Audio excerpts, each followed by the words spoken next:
Okay. Nifty நாளைக்கு எப்படி போகலாம் அப்படின்றத பார்ப்போம். ப்ரீவியஸ் நேற்று வீடியோ, அதாவது எப்போ சாட்டர்டே போட்டான்னு நினைக்கிறேன். இதுக்கு கீழே சஸ்டெயின் ஆச்சுன்னா இந்த லிக்விடிட்டி ஸ்வீப் பண்ணுவோம் அப்படின்னு சொன்னேன். ஆனால் இன்னைக்கு நடந்தது. வந்துட்டு கேப் ஃபில் ஆகிட்டு அங்கேருந்து திரும்பியும் நம்ம எந்த இடத்துல என்ட்ரி ஆர்டர் பிளாக் சொன்னோமோ ஸோ அதை உடச்சிருக்கேன். இப்போ இந்த லோ உடஞ்சிருக்கு. இப்போ ஆர்டர் பிளாக்னு பார்த்தா குரூஷியலாக இந்த இடத்துல இருக்குது.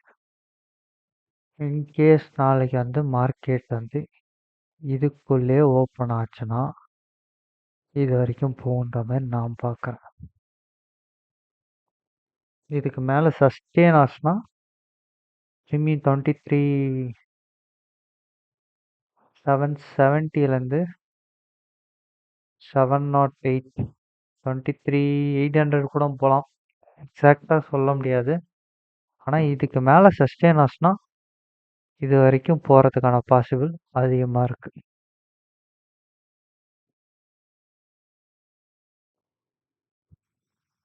கீழே எப்படின்னா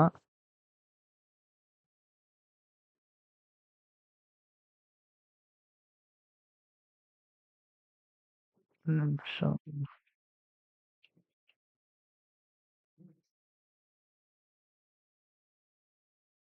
23,500 ஓகே.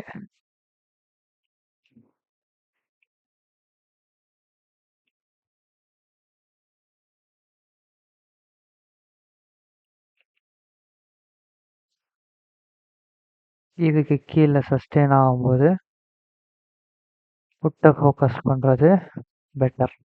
53,500 இதுக்குள்ளே இருக்கப்ப ட்ரேட் பண்ண வேணும். உங்களுக்கு செட்டப் கிடைச்சா பண்ணுங்க. இங்கேருந்து ரிவர்ஸில் ஆகுன்ற மாதிரி தான் நான் எக்ஸ்பெக்ட் பண்ணுறேன். அதனால் இதுக்குள்ளே நான் ட்ரேட் பண்ண போகிறதில்ல. இந்த ரெண்டு சைடில் எந்த சைடு மூவ் கொடுக்குதோ அதுக்கு தகுந்த மாதிரி. இதுக்கு மேலே சஸ்டெயின் ஆச்சுன்னா இது வரைக்கும் இல்லை பிரேக் ஆகி இங்கேயும் சப்போர்ட் இருக்காமல் கேண்டில் க்ளோஸ் வச்சு திரும்ப கீழே வந்துச்சுன்னா 23,300 போகிறதுக்கு பாசிபிள் இருக்குது. பேங்க் நிஃப்டி ஸோ இதுக்கு கீழே சஸ்டெயின் ஆச்சுன்னா போட்டு இதுக்கு மேலே சஸ்டெயின் ஆச்சுன்னா இது வரைக்கும் கால் போகும்னு சொல்லியிருந்தோம். இதில் வேணால் ப்ராஃபிட் பண்ணி இதில் வீடியோவில் ஷார்ட்ஸில் சொல்கிறேன். இது கீழே இந்த லைன் கீழே சஸ்டெயின் ஆச்சுன்னா இது வரைக்கும் வரும். இதுக்கு மேலே சஸ்டெயின் ஆச்சுன்னா இது வரைக்கும் போகும்ட்டு. ஸோ மேலேயும் ப்ராஃபிட் நீங்கள் புக் பண்ணிருக்கலாம், கீழேயும் பண்ணிருக்கலாம். கரெக்டாக பிரேக் அவுட் ஆகி ரேட் டெஸ்ட் ஆகி தான் இவ்வளோ பெரிய மூவ் வந்திருக்கு. மேலே போனதை விட்டுருந்தாலும் கீழே பிடிச்சிருந்தாலுமே கிட்டத்தட்ட 677 பாயிண்ட்ஸ் நீங்கள் கேஷ் பண்ணிருக்கலாம். ஸோ HDFC இப்போ இருக்கிற இடம் ஒரு சப்போர்ட். இங்கேருந்து ரிவர்ஸில் ஆகலைன்னா லாங் டைம் ட்ரெண்ட் லைன் தான் சப்போர்ட் நெக்ஸ்ட்டு.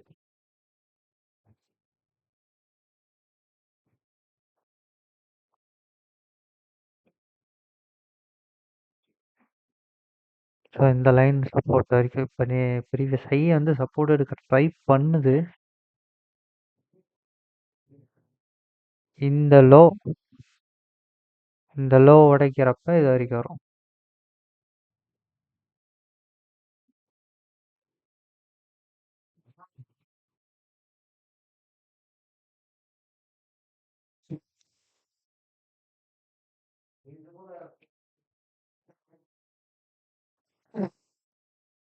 இந்த கீழே சஸ்டெயின் ஆச்சுன்னா இந்த சேனல் பட்டன் வரைக்கும் வரும் அப்படின்னு சொல்லியிருந்தோம்.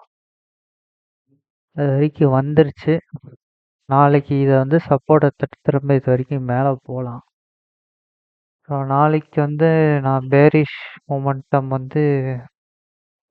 ஓப்பனிங் வச்சு முடிவு பண்ணிக்கிறேன். கேப் டவுன் ஆச்சுன்னா ஓகே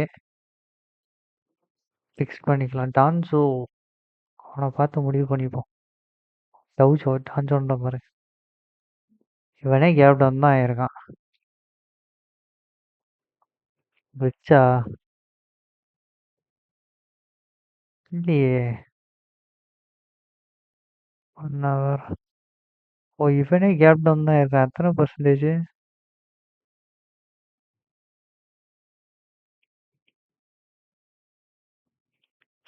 போர்டு கேப் ஃபில்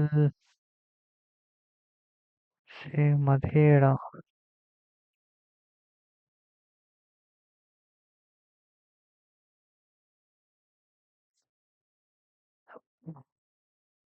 இதை பார்க்குறப்ப நாளைக்கு கேப் டவுன் ஆகிற மாதிரி தான் தெரியுது. ஸோ இதுவும் 1.5%, இதுவும் 1.5% இருக்கனால நாளைக்கு கேப் டவுன் ஆகிறதுக்கு வாய்ப்பு இருக்கு. இப்போ பேங்க் நிஃப்டி நிஃப்டி அது அப்போ நாளைக்கு இதுக்கு கீழே சப்போஸ் பேங்க் நிஃப்டி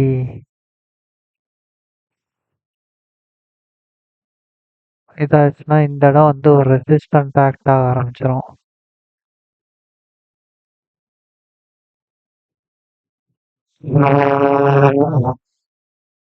ஒரு நிமிஷம். இந்த இடம் வேணாம்.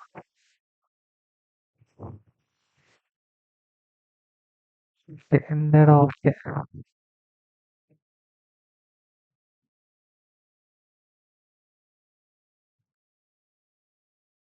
இதுக்கு கீழே சஸ்டெயினர்ஸ்னா